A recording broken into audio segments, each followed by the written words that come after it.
Nie, takže pikošky a ešte si to prehodíme takto, aby ste to lepšie videli. Tak, poďme na pikošku číslo 1. Zdá sa, že momentálne prežívame éru transparentnosti. Možno vás zaujímajú Epsteinové súbory. Oni zaujímajú, tuším, každého. Zjavilo sa potvrdenie od 2 agentov, ktorí aktuálne pracujú na špeciálnej jednotke Ministerstva spravodlivosti. Majú 16 terabajtov dát, ktoré momentálne prechádzajú v súvislosti s Epsteinovými súbormi. Stovky detských obetí. Takže je tu množstvo prekážok a problémov, ktoré musia prekonať, ale aktívne na tom pracujú ako špeciálna jednotka, ktorá bola poverená hĺbkovým preskúmaním všetkých záznamov Jeffreyho Epsteina. Čo je neuveriteľné je to, že počas Bidenovej administratívy sedeli na 16 terabajtoch informácií a súborov o detských obetiach a neurobili s nimi nič. Len sedeli na týchto informáciách a nekonali, kým neprišiel prezident Trump. Pikoška číslo 2. Minister zdravotníctva a sociálnych vecí Bobby Kennedy, Spojených štátov amerických, pochopiteľne, vymenoval nové vedenie federálnych zdravotníckych agentúr. Komisára FDA, doktora Martina Makariho a riaditeľa NIH, doktora Jaya Bhattachariu. A citujem, nastal čas spoločne sa postaviť narastajúcej epidémii chronických ochorení a urobiť všetko preto, aby sme urobili Ameriku opäť zdravou. Pikoška číslo 3. Alberta, kanadská provincia, zvažuje možnosť odštiepenia a pripojenia sa k Spojeným štátom americkým. Zatiaľ je to vo sfére zvažovania.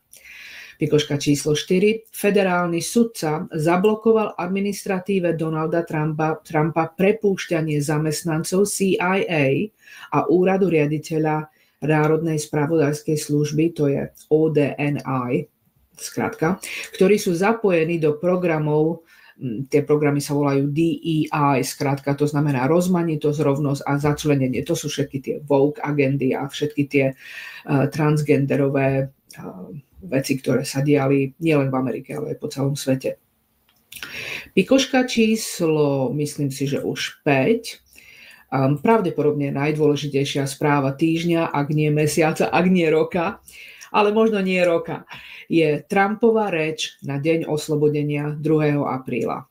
Trump predstavil svoj graf recipročných ciel, ktoré podrobne uvádza nové colné sadzby, ktoré budú uplatňovať voči rôznym krajinám. Spojené štáty zavádzajú čiastočné recipročné clá, pripravuje sa spustenie externého daňového úradu a Trumpov plán na zrušenie dane z príjmu napreduje.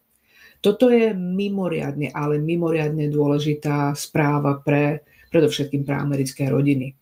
Pretože predstavte si, že by vám bola zrušená daň z príjmu. To znamená, že by ste domov priniesli, no u nás je to okolo 30%, že by ste domov priniesli zhruba o 30% viac peňazí, že by si zamestnávateľ, teda nie zamestnávateľ, ale štát nič nenechal.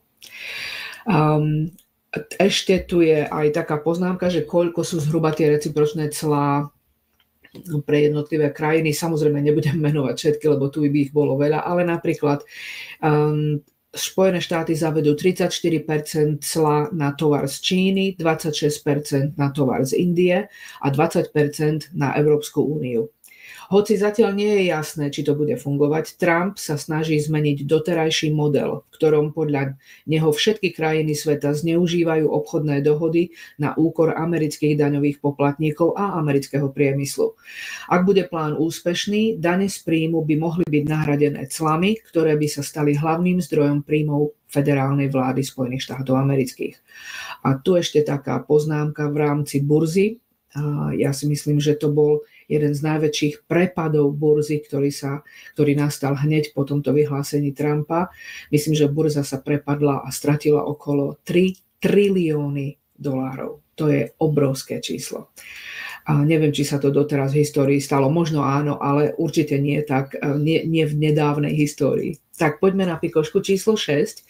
Elon Musk navštívil centrálu CIA, kde rokoval o znížení veľkosti agentúry. Preto prskajú, preto sa im to nepozdáva. Pikoška číslo 7. Nový obvinený v prípade rapera Diddyho tvrdí, že bol vedený podzemným tunelom pod Diddyho domom na tajnú párty, kde bol sexuálne napadnutý v prítomnosti Jay-Z a Beyoncé. Podzemný tunel pod Diddyho sídlom potvrdili aj ďalší svedkovia. Pikoška číslo 8, pozitívna. Po štáte Utah, o tomto sme hovorili v minulom vysielaní, sa zaväzuje k odstráneniu fluoridu k pitnej vody. Po štáte Utah, ktorý to už zaviedol, už zvažujú odstránenie fluoridu z pitnej vody štáty Florida, Ohio a Južná Karolína. Ako som povedala, bude to napredovať tým domino efektom a ja pevne dúfam, že sa to rozšíri do celého sveta.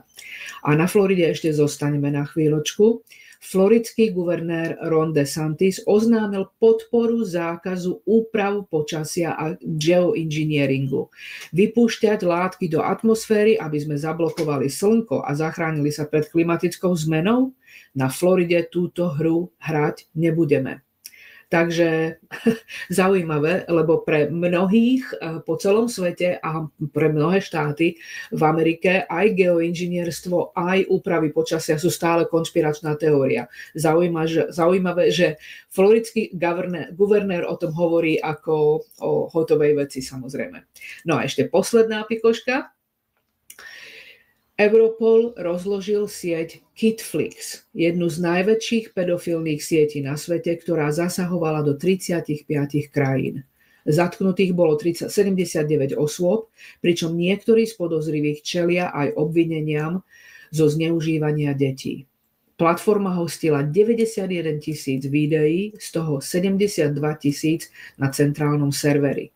Úrady označujú tento zásah za jeden z najvýznamnejších útokov proti detskej pornografii v histórii. A podľa dostupných informácií mala platforma 1,8 milióna používateľov po celom svete. A všetko sa to stálo práve na deň oslobodenia. Mohla to byť skutočná príčina toho, že Trump pomenoval deň ako deň oslobodenia? Kto vie? Takmer 2 milióny používateľov. Medzi nimi môžu byť nespočetné známe osobnosti. Už dlhší čas vieme, že globálne elity sú zapletené do obchodovania s deťmi a pedofílie. Tak, a poďme od týchto dosť hrozných správ k nášmu hlavnému vysielaniu. Takže v dnešných svetelných novinkách